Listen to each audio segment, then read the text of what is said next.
Hello and welcome back to the Cars.co.za news episode. I'm David Taylor, and in this week's headlines, AMG confirms its brand new engine, Alfa Romeo brings back the QV range, plus we've got all the details you need to know about Chery's diesel plug-in hybrid bakkie. How cool does that sound? And before we get into these headlines, guys, Cars.co.za, it's the easiest way to buy a new or used vehicle. Right now, there's over 71,000 vehicles for sale. Okay, Carl. It's Cars.co.za here in another Cars.co.za production starring Cars.co.za and Cars.co.za. In this country, we don't just drive cars, we love cars. We love cars as much as you do. So slide into our DMs on WhatsApp. Let's find what moves you.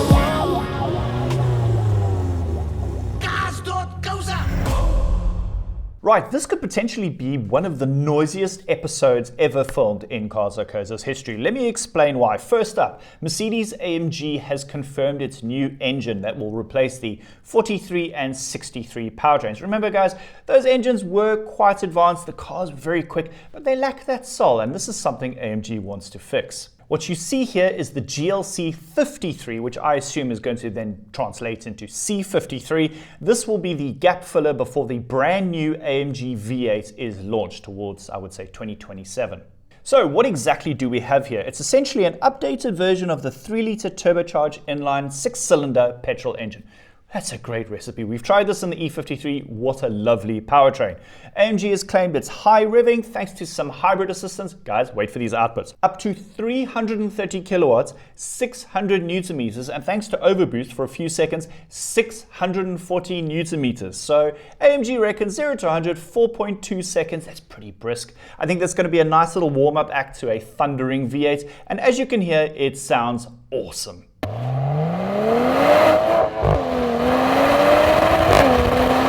Now, while Mercedes South Africa is yet to confirm availability, I think we're going to see this GLC 53 on sale in local showrooms before the end of the year. On to the next story. Alfa Romeo has said, guys, we stopped production. We're restarting production of the Alfa Romeo Giulia QV and the Stelvio QV. Now, let me just remind you, if you haven't seen one or driven one, these are two very, very special machines. So why exactly has this happened? They've stopped production, they've restarted production. What's exactly here? Now, if you go through like the news business side of the motoring industry, Stellantis all EV plans, like they've said, we're going all electric. All of our products are going to be all electric from 2026. It's 2026. This has not happened, and we can understand why, because EV demand has slowed down dramatically. And Alfa Romeo said, we need cars to sell right now. I'm sorry, Italian people, but we need to be dramatic here. And I can understand what Stellantis has done, because it's easier to restart production of an outgoing model than it is to invest in time and research and development of an all-new vehicle that's probably going to come out at the end of 2027. So it's a lot easier to just fire up the machines, make these awesome cars, and put them back on sale. Now, in case you'd forgotten about the Stelvio and Giulia QVs, twin turbocharged 2.9 litre petrol V6 engines. Now the outputs, 375 kilowatts, 600 newton meters, 8-speed autos on both of them. The Giulia is rear-wheel drive, the Stelvio is all-wheel drive, and they make a fantastic noise. So this is your moment to turn the volume up and enjoy.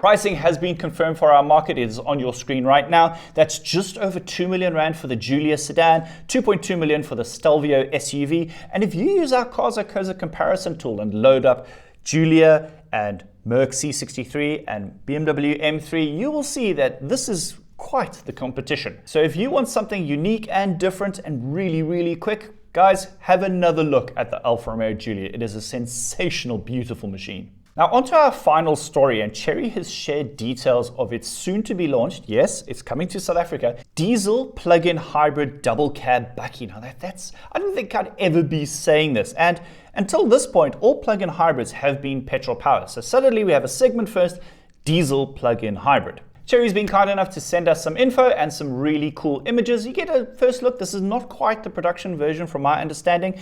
Internal product code is KP31. We don't have a name for it. Hopefully they go, guys, you name our bakkie. Like give us a crowdsourced name. That'd be really rad. Like call it the Rhino, something like really bold and badass.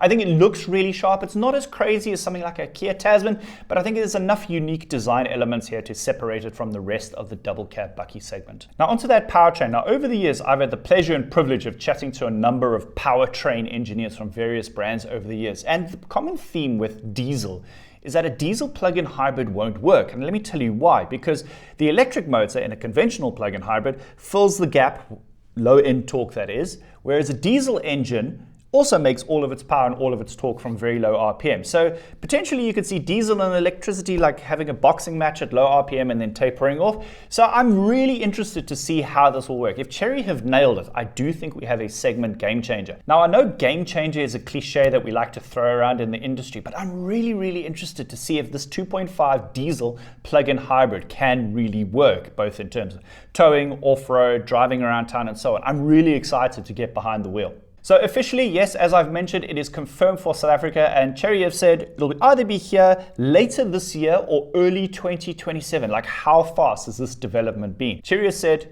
we're not done yet. We're also going to launch a petrol-powered plug-in hybrid of this vehicle, and the specs look really interesting. And I'll link additional reading about this bakkie in the description below. And that brings me to the end of this week's episode. Guys, thank you so much for watching. As a reminder, Cars.co.za, it's a really easy way to start your car buying journey. We have over 71,000 vehicles to sell.